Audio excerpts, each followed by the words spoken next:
Hello, this is Jim Ferrier, and I have a passion for a lot of things in life. Solar is one, battery storage, and RVs. So I'd like to show you what I've done with this current RV, which is a Thor Ace that did not come with an inverter or solar. So I did a quick adaptation to extend our off-grid time and make it possible to do much more comfortable off-grid camping without giving up anything. So start out by describing the system. Looking for an inexpensive lithium-ion combination. I found these about a year ago on bigbattery.com and batteryevo.com, and these individual battery boxes, they're about 50 pounds each or so, but they're built out of used older Nissan Leaf batteries that have about 70% of their original capacity. Quite sufficient for this use, since you can run them, essentially down to a low level of charge.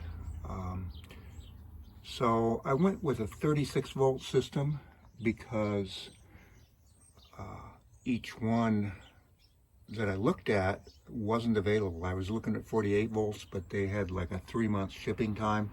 So I went ahead with this and bought also a 3000 watt inverter. And what's neat about this is the inverter can power, just as if you're plugged in. In fact, what I do is just plug it in here, and you can see, it's drawing about 46 watts right now. Looks like the refrigerator didn't kick on yet. So if you'll notice, the voltage reads slightly different. This is pretty fully charged, and this is actually the accurate voltage as I measured with a voltmeter. This one reads a little different. But they each have built-in charge or battery controllers, so you can't really overcharge them. I found it was difficult to find a charger when I got these, and I was worried that I would overcharge. But it turns out that's not really too much of an issue.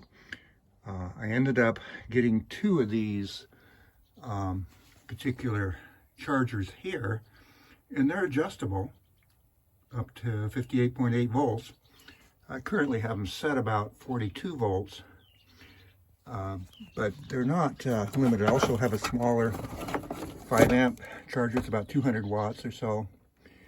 And what's neat about having 2, you can run them in parallel. It's about 1500 watts, so you can really suck the power and charge the batteries up pretty fast. So I have some solar panels here. So right now these are just to pull out and hook up, and a charge controller where I can monitor it. Those are 75 watt solar panels that I bought about 15 years ago off of eBay. So they're still working fine and very useful. These are connected together with these 50 amp connectors, and there's a bunch of them just to get everything all hooked up, but it works pretty well. I haven't bored any holes because it works really nicely to just run these cables through. I can actually close the door here, and it doesn't really crimp them very much because it's rubber. Works really good, actually. And the battery packs all together are probably about 5 kilowatt hours, but there's about a 15% loss charging and about a 15% loss going out in the inverter. But this inverter's really nice. It will start the air conditioner. can't plug too many things in, obviously, for 3,000 watts, and you need to have an inverter that can actually sustain a peak load to start an air conditioner. So that's important if you want to run air conditioning. So on a full out air conditioning mode, I can run about 3 hours on this, but then I can also charge it in about 3 hours with a generator. So it works out. Even if you're dry camping and have to run the air conditioner all the time, you only have to run the generator about half the time, which is definitely good news. So I also have the other panels here, and I just made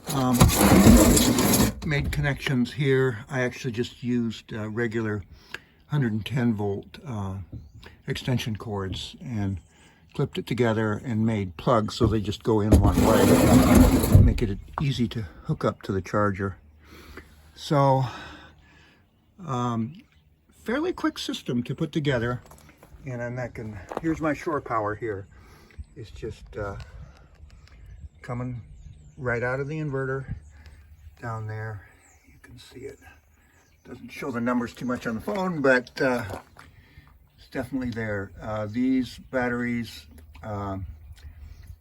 peak at about 41.5 volts on the 36 volt rating. When they get down to 33 volts or so, the inverter will shut off and it'll beep. So I haven't disabled the beeping, so if I'm in a campground, be cautious to not let it drain down and start beeping in the middle of the night.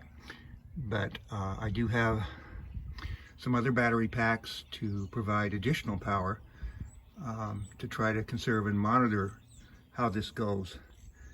So if this works for you, I have purchased all three of these battery packs from batteryevo.com and bigbattery.com. They currently have different models, 48 volts and that. So 48 volts is a little more common than the 36, though I'm getting, plenty of power out of this. No complaints there at all. It works very well. Anyway, thank you for watching, and I'll put some links below for you. Thank you.